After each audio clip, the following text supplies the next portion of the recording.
Dear students, this is my third video of physics series. So आज का हमारा topic है रिफ्लेक्शन ऑफ लाइट, प्रकाश का परावर्तन।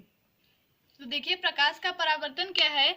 सबसे पहले हम एक एग्जाम्पल लेंगे, उस एग्जाम्पल से समझेंगे कि प्रकाश का परावर्तन क्या है, रिफ्लेक्शन क्या है।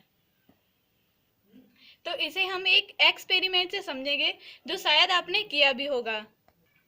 देखिए, जब कभी सनलाइट आती है, जब कभी भी सूर्य की रोशनी आती है, अगर हम उसके सामने कोई मिरर रख दें, अगर कोई हम शीशा रख दें, तो जो प्रकाश की किरण आती है, वो शीशे से टकराकर वापस लौट जाती है। तो देखिए, प्रकाश की किरण का इस मिरर से टकराकर वापस जाना, यही पूरी घटना क्या कहलाती है, प्रकाश का परावर्तन। हाँ, तो देखिए, किसी भी प्रकाश किरण का किसी चिकनी तल से टकराकर उसी माध्यम में वापस लौट जाना ही क्या कहलाता है, प्रकाश का परावर्तन। तो देखिए, प्रकाश के परावर्तन को डिफाइन कैसे करेंगे कि जब कोई प्रकाश किरण किसी चिकने तल से टकराकर उसी माध्यम में वापस लौट जाती है, तो इस घटना को प्रकाश का परावर्तन कहते हैं। तो डेफिनेशन एक बार फिर से देख लीजिए कि प्रकाश का परावर्तन क्या है, रिफ्लेक्शन ऑफ लाइट क्या है। तो जब कोई प्रकाश किरण किसी चिकने तल से टकराकर उसी माध्यम में वापस लौट जाती है, कोई प्रकाश किरण आए और किसी चिकने तल से टकराकर उसी माध्यम में वापस लौट जाए, तो उसे क्या बोलेंगे, इस पूरी घटना को क्या बोलेंगे कि प्रकाश का परावर्तन। तो आप इसे एक बार नोट डाउन कर लीजिए। तो अब इसे एक बार फिर से एक चित्र के द्वारा समझेंगे। तो अब देखिए, प्रकाश के परावर्तन की डेफिनेशन क्या थी कि जब कोई प्रकाश किरण किसी चिकने तल से टकराकर उसी माध्यम में वापस लौट जाती है, तो इस घटना को क्या कहते हैं, प्रकाश का परावर्तन। तो देखिए, ये क्या है, ये परावर्तक सतह है। जैसे हमने डेफिनेशन में देखा था कि जब कोई प्रकाश किरण किसी चिकने तल से टकराकर, तो ये जो सतह है ना, ये चिकनी सतह है, इसे ही क्या बोलते हैं, परावर्तक सतह। हाँ, तो जिस सतह पर परावर्तन होता है उसे ही हम क्या बोलते हैं, परावर्तक सतह। या ऐसे बोल सकते हैं कि जिस सतह पर कोई किरण आपतित होती है, जिस सतह पर कोई किरण पड़ती है, उस सतह को क्या बोलते हैं, परावर्तक सतह।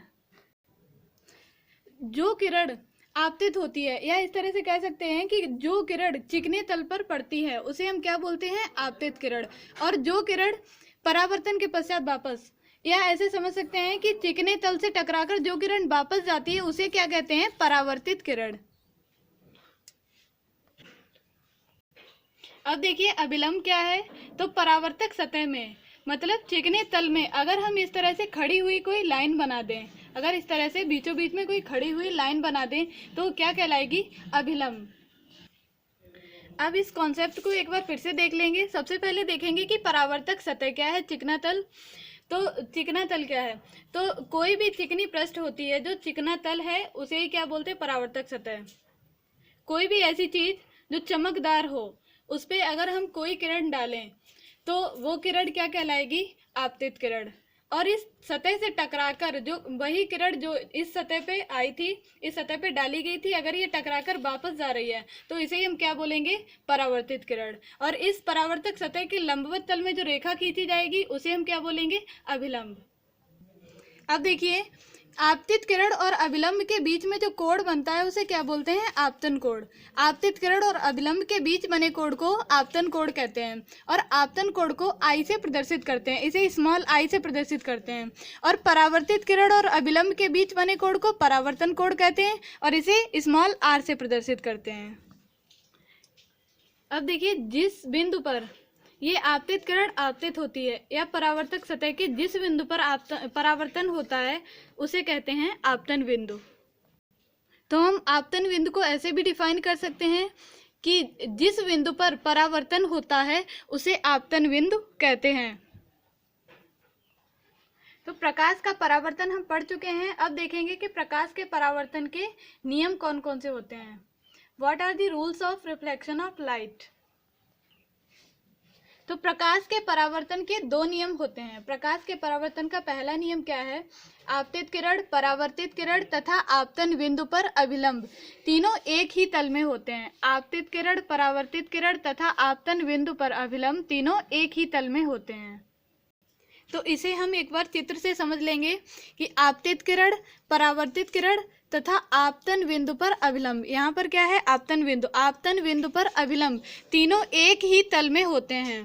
तो आपतित किरण, परावर्तित किरण तथा आपतन बिंदु पर अभिलंब तीनों एक ही तल में होते हैं। हम यहाँ पे देख भी सकते हैं चित्र में।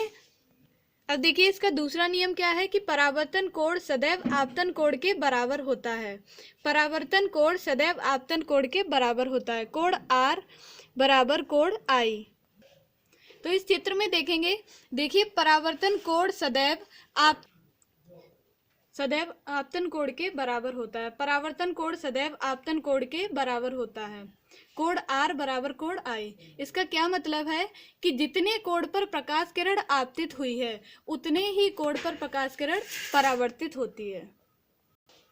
परावर्तन कोण सदैव आपतन कोण के बराबर होता है। एक बार फिर से रिवीजन कर लेंगे। तो पहला नियम क्या था कि आपतित किरण, परावर्तित किरण तथा आपतन बिंदु पर अभिलंब तीनों एक ही तल में होते हैं। और दूसरा नियम क्या है कि परावर्तन कोण सदैव आपतन कोण के बराबर होता है। तो आप इसे एक बार नोट डाउन कर लीजिए।